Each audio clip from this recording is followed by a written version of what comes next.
तो आपने तो वीडियो बहुत सारा देखा ही होगा कि अंबेडकर नगर महोत्सव में भोजपुरी शेरनी का दबदबा कितना बना था। तो भाई लोग फिर से आप तैयार हो जाइएगा, क्योंकि फिर से एक नया ब्लास्ट सॉन्ग लेकर आ रही हैं और आज की इस वीडियो में आप सभी को वही अपडेट मिलने वाला है। तो आपको बता दूं कि भोजपुरी इंडस्ट्री में इन्होंने अभी तक जितना भी होली का गाना दिया है काफ़ी अच्छा दिया है और काफ़ी ट्रेंडिंग में चले ही जाते हैं गाने। लेकिन आज के इस वीडियो में आप सभी को बताने वाला हूं कि हिंदी होली स्पेशल सॉन्ग लेकर आ रही हैं अक्षरा सिंह और सुगम सिंह के आवाज़ में।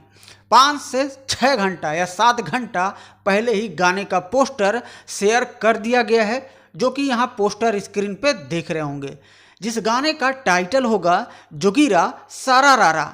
जी हाँ, इस वीडियो में अक्षरा सिंह के साथ में विशाल सिंह फाइट करते नजर आने वाले हैं वीडियो में। इस वीडियो के डायरेक्टर और कोरियोग्राफर मोहित यादव जी किए हैं और इसमें म्यूजिक दिए हैं लक्ष्मीकांत यलके जी। इस गाने के लेखक हैं छोटू यादव जी। तो भाई आप हो जाइए तैयार, क्योंकि बहुत ही जल्द जोगीरा सारा रारा होली हिंदी स्पेशल सॉन्ग लेकर आ रही हैं अक्षरा सिंह के ऑफिशियल यूट्यूब चैनल पे। लेकिन थोड़ा सा आपको इंतज़ार करना पड़ेगा, फिलहाल के लिए इस गाने को कमिंग सून में रखा गया है। तो आप हमेशा बने रहिए इसी चैनल पे। इसी चैनल के माध्यम से आपका छोटा भाई हर दिन नए नए गानों का अपडेट आप सभी तक पहुंचाने की कोशिश करता ही रहेगा।